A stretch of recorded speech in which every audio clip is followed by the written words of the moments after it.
بسم اللہ الرحمن الرحیم نحمدہ و نصلی علی رسولہ الکریم اما بعد۔ محترم ناظرین کرام، ایک صاحب ہیں طٰہٰ اعجاز، انہوں نے سوال کیا ہے اسید معیز ذو رافع واسع نام پر بھی ایک ویڈیو بنا دے پلیز۔ دیکھیے، آپ نے کئی ناموں کے تعلق سے سوال کیا ہے، ان میں پہلا نام آپ نے پوچھا ہے اسید۔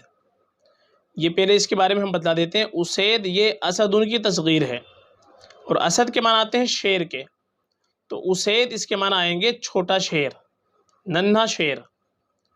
البتہ اسید یہ کئی صحابہ کرام کا نام گزرا ہے، تو صحابہ کی نسبت سے یہ نام بڑا ہی مبارک ہے، باعث فضیلت نام ہے، اور صحابہ کا جب ہم نام رکھیں تو اس میں معنی کی طرف توجہ نہیں دینی چاہیے، صحابہ کے نام کی نسبت کافی ہوتی ہے۔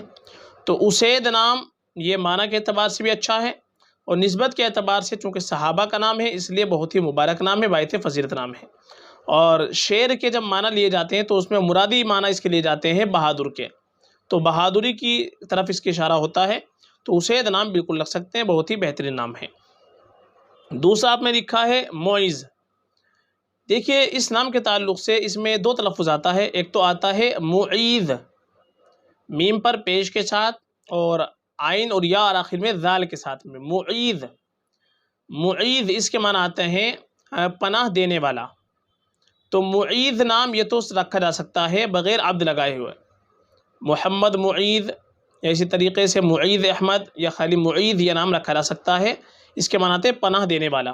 اور ایک تلفظ اس کا آتا ہے معز، یعنی عین کے بعد زا کے ساتھ میں، معز اس کے معنی آتے ہیں عزت دینے والا۔ یہ معز جو لفظ ہے یہ اللہ تبارک و تعالیٰ کا صفاتی نام ہے، اور معز نام ہم نہیں رکھیں گے بلکہ معز کے ساتھ ہمیں عبد لگائیں گے، عبد المعز، عزت دینے والے کا بندہ۔ تو یہ جو آپ نے تلفظ لکھا ہے معز، یہ تلفظ اللہ تعالیٰ کا نام کا ہے، اس کے آگے ہم عبد لگائیں گے، عبد المعز، تب یہ نام رکھ سکتے ہیں۔ باقی اگر ہم اس کو پڑھیں گے معیذ تو اس کا تلفظ الگ آئے گا، ایم کے بعد یو اور ڈبل ای زیڈ، معیذ، وہ نام بالکل رکھ سکتے ہیں، وہ پناہ دینے والا یہ معنی آتے ہیں اس کے معیذ کے، تو معیذ نام رکھ سکتے ہیں۔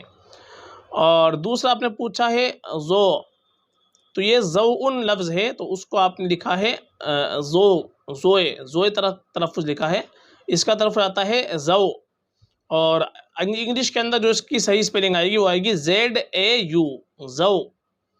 ذوء اس کے معنی آتے ہیں روشنی کے، روشنی، چمک۔ ذوء کی جمع آتی ہے اضواء، روشنیاں، چمک، بہت ساری روشنی، تو ذو لفظ ہوتا ہے ذوء کے معنی آتے ہیں روشنی کے، تو ذو نام رکھ سکتے ہیں اگر رکھنا چاہے۔ روشنی کے معنی اس کے آتے ہیں، آپ نے زوئے لکھا ہے، زوئے تلفظ صحیح نہیں ہے، اس کا تلفظ ہم نے بتلا دیا، آپ نے لکھا ہے ZOE، ذو، تو اس کو بھی ذو پڑھ سکتے ہیں، لیکن صحیح جو اس کا تلفظ آئے گا ZAU، یہ تلفظ صحیح رہے گا۔ یہ رکھنا چاہے تو یہ بھی رکھ سکتے ہیں، کوئی مسئلہ نہیں ہے۔ اور ایک نام آپ نے پوچھا ہے رافع، آپ نے رافع لکھا ہے آخر میں ایچ لگا کر کے، یہ رافع نہیں آئے گا بلکہ رافع آئے گا، عین کے ساتھ میں، رافع۔ رافع یہ کئی صحابہ کرام کا نام گزرا ہے، اور رافع اس کے معنی آتے ہیں بلند کرنے والا۔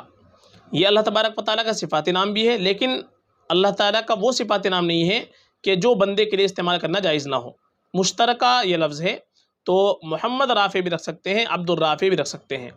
تو رافع کئی صحابہ کرام کا نام گزرا ہے، تو صحابہ کی نسبت سے بہت ہی مبارک نام ہے، باعث فضیلت نام ہے، یہ نام بالکل رکھ سکتے ہیں، اس کے معنی آتے ہیں بلند کرنے والا، تو یہ نام بھی آپ بالکل رکھ لیجئے گا۔ اور ایک نام آپ نے لکھا ہے واسع، یہ بھی آپ نے ایچ کے ساتھ لکھا ہے، یہ ایچ کے ساتھ نہیں آئے گا بلکہ عین کے ساتھ آئے گا، واسع۔ واسع یہ بھی اللہ تبارک و تعالیٰ کا صفاتی نام ہے، الواسع، کشادہ، وسعت والا، فراخ۔ اور واسع جو ہے یہ بھی وہ لفظ اللہ تعالیٰ کا صفاتی نام ہے کہ جو مشترکہ ہے، یعنی صرف اللہ ہی کے لیے استعمال نہیں ہے بلکہ بندے کے لیے بھی استعمال کر سکتے ہیں، تو بہتر یہ ہے کہ یہ نام ہم عبد الواسع رکھ لیں۔ باقی اگر محمد واسع اگر رکھنا چاہے تو یہ بھی رکھ سکتے ہیں، کشادگی کے اس کے معنی آئیں گے کشادہ، وسعت کے اور کوئی وسعت والے کے، تو دونوں اعتبار سے اس کے الگ الگ معنی بن جائیں گے، تو واسع نام یہ بھی رکھا جا سکتا ہے، معنی میں کوئی خرابی نہیں ہے، یہ بھی ہم رکھ سکتے ہیں۔ تو جو آپ نے نام پوچھے ہیں یہ تمام کے تمام نام معنی کے اعتبار سے صحیح ہے، نسبت کے اعتبار سے، تو یہ نام ہم رکھ سکتے ہیں، تمام کے تمام ناموں میں کوئی خرابی نہیں ہے، یہ نام تمام کے تمام رکھے رہ سکتے ہیں۔